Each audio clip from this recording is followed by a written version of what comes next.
Le 28 septembre 1958, Sékou Touré de la Guinée et Djibo Bakary du Niger ont dit non au référendum du général de Gaulle. À l'occasion de la date anniversaire de ce nom, mesdames et messieurs, deux panafricanistes, Umaru Abdurrahman du Niger et Kémy Séba du Bénin, vont réunir les conditions qu'il faut pour tenir un grand meeting, pour dire non à l'oligarchie française, pour dire non à l'occupation française, pour dire non à la politique française au Niger et en Afrique. Le 28 septembre 2023 va donc rentrer dans l'histoire de la révolution africaine.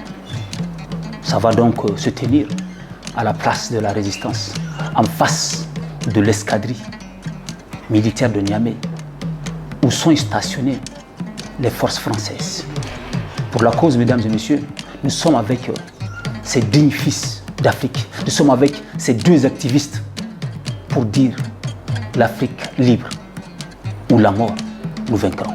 Je souhaiterais donc la bienvenue à Kémy Séba, qui a foulé le sol nigérien, pour rappel, le lundi 25. On l'a accueilli à bras ouverts à l'aéroport international Diori Hamani du Niamey, avec ce qu'on appelle tous les honneurs du monde. Kémy, vous êtes chez vous, vous êtes la bienvenue. La paix sur vous, mon cher frère. Merci. Merci. Umaru Abdurrahman, c'est une mobilisation. Je n'ai pas besoin de vous souhaiter la bienvenue.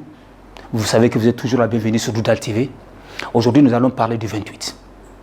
Mais avant de parler de cette date qui va rentrer dans l'histoire du Niger, parlons du 14 septembre 2019. Je te remercie donc Dondi. Nous remercions aussi Doudal TV. C'est un honneur pour moi d'être sur ce plateau avec mon frère, le camarade président Kémy Séba.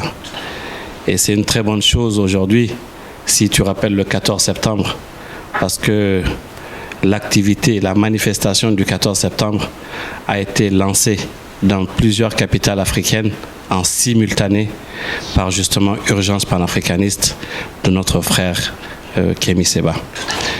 Le 14 septembre 2019, moi j'étais à Niamey et mon frère Kémy Séba était à Bamako.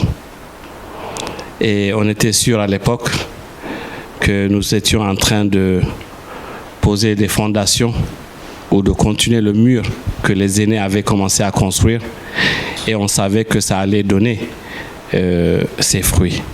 Aujourd'hui, quelques années plus tard, 4 ans plus tard, nous sommes ici ensemble pour ce grand meeting panafricain que vous venez d'introduire, pour dire aussi non comme Sékou Touré, pour dire non comme Djibo Bakary.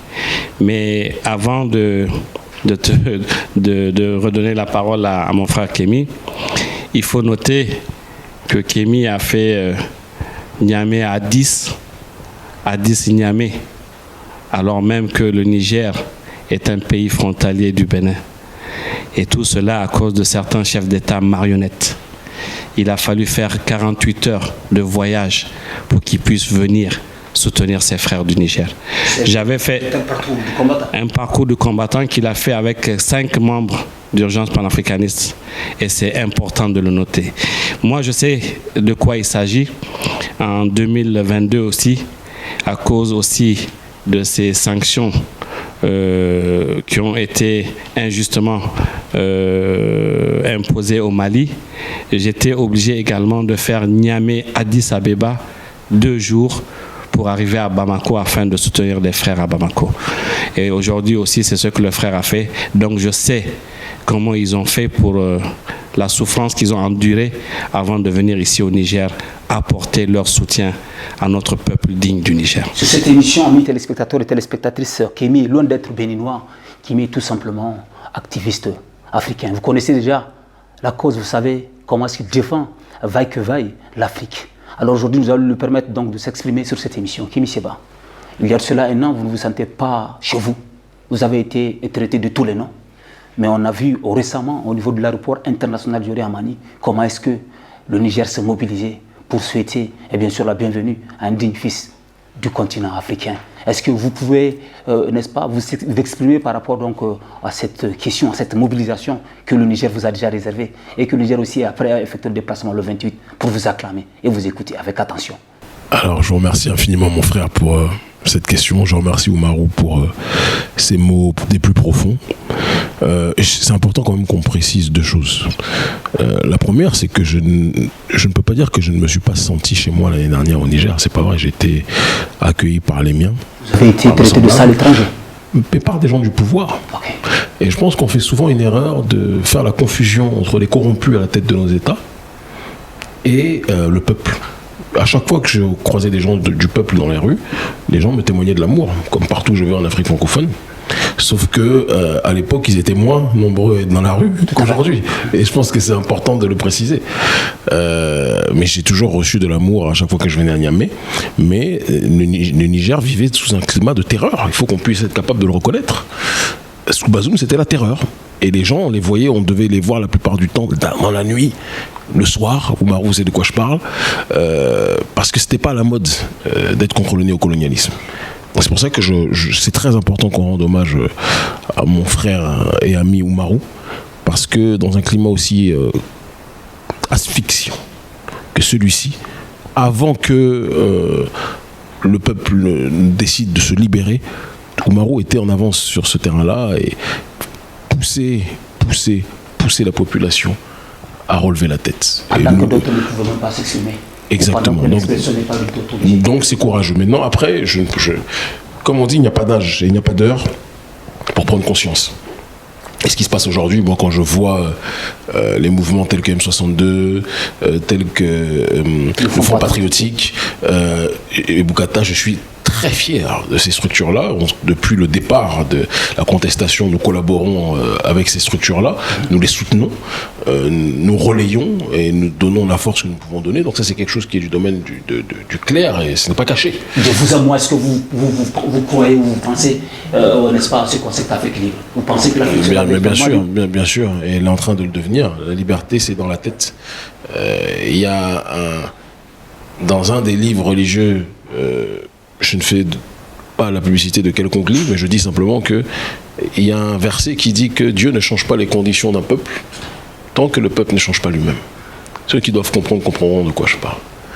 Eh bien, le peuple africain a décidé de changer ses conditions pour que Dieu facilite. Et c'est ce qui est en train de se dérouler aujourd'hui. Donc la liberté est dans la tête. Si vous ne pouvez pas demander à ce que votre environnement soit libre si votre esprit n'a pas décidé d'enclencher le processus. Donc c'est quelque chose qui est très important. La deuxième chose que vous avez dit en introduction, que je suis loin de béninois, je suis africain, ça m'a touché parce que je sais dans quel cadre vous le dites. Mais je suis béninois, profondément béninois. Je suis venu apporter une autre parole que celle de Patrice Talon au Niger. Rappeler que le peuple béninois soutient intensément le peuple du Niger. Et en tant qu'Africain, et là vous avez tout à fait raison, partout où notre peuple est attaqué, nous sommes, et c'est le rôle d'Urgence panafricaniste, nous sommes touchés. Donc nous sommes venus ici pour apporter notre soutien moral, politique et autres, sur lesquels je ne reviendrai pas, et soutenir la population nigérienne à travers cette mobilisation que nous organisons collectivement avec le frère Oumarou, qui a eu une très brillante initiative, et les membres du M62, du Front Patriotique et de Boukata. Ce sont des gens courageux. Et je pense que le devoir de tout panafricaniste, c'est d'accompagner à la mesure de ses possibilités, en étant sur le terrain, pas caché, loin derrière, mais sur le terrain, accompagner les nôtres pour que l'on puisse avancer. La voix d'un peuple aspirant à la liberté, mesdames et messieurs, est plus puissante que les cris des ânes, comme on dit. Et ces jeunes, ils n'ont que leur bouche, ils n'ont que leur... Vous êtes là pour dire non, bien sûr, à l'armée française au niveau de la place de la résistance, en face donc de l'escadrille. Et j'espère que vous allez vous déplacer au maximum avec vos armes.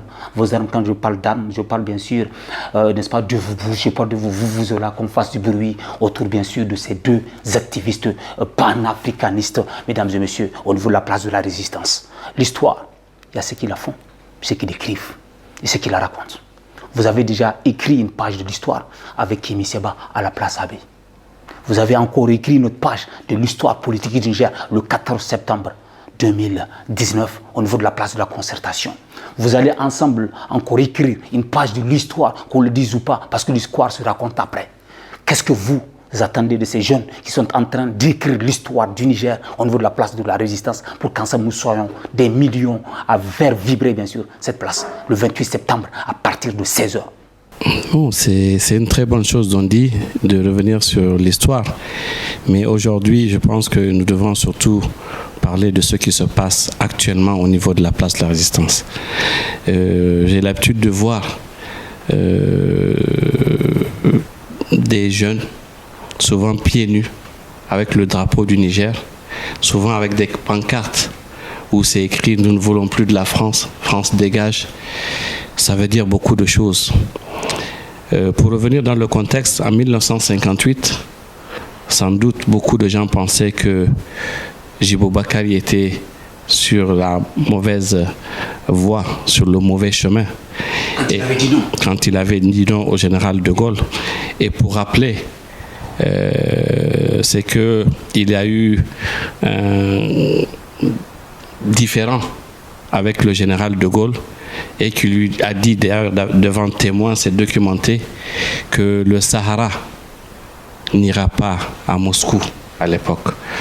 Pourquoi je reviens sur ça? Si vous étiez à la conférence de presse d'hier, mon frère Kémy en a parlé. À l'époque, avant que ce régime corrompu ne tombe, tous ceux qui prônaient la souveraineté, tous ceux qui étaient sur les réseaux sociaux à défendre leur pays, à défendre l'Afrique, étaient étiquetés comme soi-disant des pro-russes. Et des terroristes, je me rappelle très bien. Après le 14 septembre. Oui, ça c'était les dirigeants. Juste après le 14 septembre, ils avaient dit que nous étions des suppôts des terroristes. Alors qu'à l'époque, ce qu'on disait était la vérité. On avait dit à l'époque que si quelqu'un qui n'a jamais fait quelque chose de bien pour vous ne peut pas déplacer un arsenal de guerre chez toi pour dire qu'il est là pour te défendre. Il suffit juste de réfléchir un tout petit peu. Je vais profiter de ton micro pour dire quelque chose de très important. Quand il y a eu la guerre en Ukraine, à ses débuts, il y a eu beaucoup d'étudiants africains qui ont fui pour aller vers la France. Des étudiants qui ont demandé à ceux juste un toit, juste avoir du pain pour manger et avoir où s'inscrire. La plupart, à 80%, ont été rapatriés chez eux. La question que je voulais pas me poser, mais que j'aimerais bien que la jeunesse se pose, quelqu'un qui ne peut pas vous offrir un toit et du pain à manger, est-il prêt à venir chez toi pour mourir pour ta sécurité? C'est une question simple, banale. Donc c'est pour dire qu'ils avaient un autre agenda, nous avons compris. Ils ont sous-estimé cette nouvelle génération. Mais je pense que maintenant, ils ont compris que cette nouvelle génération va réécrire l'histoire de l'Afrique comme l'avait prédit Lumumba avant son décès. C'est la bombe qui a explosé, la bombe qui quand même a été... En tout cas, on a embarqué dans l'avion pour un décollage pour l'indépendance. Et je pense qu'il n'y a plus rien qui va faire en sorte que les peuples africains puissent faire marche arrière. Kémy, aujourd'hui aussi, il faut le dire, dans les collèges, on vous traite de marionnettes. On vous dit que vous êtes aussi d'une manière ou d'une autre manipulé. Si aujourd'hui vous parlez de la souveraineté de ce continent, que vous vous ralliez derrière aussi d'autres puissances étrangères. Ils ont dit la même chose de Lumumba, ils ont dit que c'était un soviétique. Ils ont dit la même chose de Cabral, ils ont dit que c'était un soviétique. Ils ont dit la même chose de Djibo Bakary en disant que c'était un soviétique. Ils ont dit la même chose de Malcolm X en disant que c'était un communiste. Ils ont dit la même chose de Sékou Touré en disant qu'il était manipulé par les communistes. C'est toujours la même chose. Quand les autres, quand le colon et les marionnettes du colon, les bazooms de l'époque, travaillaient avec l'Occident, on disait que c'était des agents du développement. Quand les Africains décident de travailler pour leur souveraineté et de choisir d'autres partenaires que l'Occident, on dit que ce sont des mercenaires et des manipulés. C'est quelque chose qui ne parle à personne. Aujourd'hui, on est suivi par des millions de gens. On est parmi, si ce n'est les voix les plus audibles à l'heure actuelle sur le panafricanisme dans le monde francophone. Tout le monde sait que nous nous battons pour notre autodétermination. Lorsqu'on va en Russie, les discours qu'on tient en Russie, les présidents marionnettes africaines ne sont pas capables de tenir ce discours au Parlement russe comme nous le tenons. Donc, Je pense même qu'il n'est même pas pertinent de relever ce genre de bêtises émanant de gens qui sont des stipendiés par l'ambassade française. Nous faisons de la géostratégie. C'est-à-dire que nous avons créé un système de diplomatie parallèle dans le cadre de la multipolarité civilisationnelle. C'est-à-dire qu'on s'allie avec des entités en Amérique comme Cuba, dans les Caraïbes, en Amérique comme Cuba, on s'allie à des pays comme l'Iran, on s'allie à des pays comme la Turquie, on s'allie à des pays comme la Russie. On ne l'a jamais caché, on est d'une transparence extraordinaire parce qu'on fait de la géopolitique. Alors, honorable Abder, nous sommes pratiquement à la fin, en principe, de cet entretien de mobilisation, parce que nous sommes là pour donc dire à la jeunesse nigérienne, à la jeunesse africaine, que nous serons à la place de la résistance le 28 à partir, bien sûr, de 16h. Ok. Une date historique. Oui, date historique. Mais je vais rebondir un peu sur ce que mon frère a dit. Oui. Je voulais juste faire des prières pour le CNSP, qui a suspendu France 24 et RFI dans nos pays. Ces machines à manipuler la jeunesse. Donc vraiment, c'est une bonne chose et je les encourage dans ce sens. Maintenant, pour le 28, suite donc à l'annonce de Macron, pour ne pas être long, il dit que les troupes s'en iront d'ici décembre. Je pense que nous allons donc jeudi demander à la jeunesse d'être encore plus vigilants et d'être encore plus mobilisés tous les soirs afin qu'ils puissent partir le plus tôt possible et que personne ne quittera la place de la résistance jusqu'au départ du dernier soldat français sur nos sols. Quand vous avez chanté en 2019, on vous prenait pour un fou et vous avez dit, je me rappelle très bien en fin de compte, qu'ils finiront par comprendre. Selon vous, ils ont compris ou pas encore? 99,99 ont déjà compris. Et les 1%, je pense qu'ils sont sur la voie. Ils finiront par comprendre. Nous allons donc permettre bien sûr à Kémi Séba de placer un dernier mot à l'endroit de nos amis téléspectateurs et téléspectatrices qui regardent cette émission, à l'endroit de la jeunesse africaine, à l'endroit des autorités nigériennes, à l'endroit bien sûr des panafricains qui aussi suivent avec intérêt cette émission pour donc une mobilisation générale le 28 qui va rentrer dans l'histoire politique du Niger. À vous la parole, Kémi Séba, l'activiste africain. Je pense que vous avez tout dit. Et qu'il n'est pas nécessaire d'en rajouter trop. On donne rendez-vous aux frères et aux sœurs ce jeudi pour une mobilisation historique contre le néocolonialisme. On ne se mobilise pas contre un peuple, on se mobilise contre ceux qui pillent nos peuples. Et ceux qui pillent nos peuples sont une oligarchie blanche et noire. La partie noire, elle est mise aux arrêts pour l'instant, caractérisée par Bazoum et tout son clan. Toute l'oligarchie, d'accord, tout son camp politique. Et de l'autre côté, il y a l'oligarchie financière occidentale, matérialisée par Macron et par ceux qui suivent ses ordres. Nous nous mobilisons, nous voulons la souveraineté et nous irons au bout des objectifs que nous nous sommes fixés. Je pense qu'on doit rester focalisé et arrêter la distraction, sans quoi on perdra toujours trop de temps. Merci infiniment. Des rives du Niger, du confin du Ténéré, frères et sœurs, nous sommes enfants d'une même patrie. Ça veut dire tout, amis téléspectateurs et téléspectatrices. Rendez-vous le 28 septembre, mesdames et messieurs, 2023, 65 ans après, pour dire non, non et non.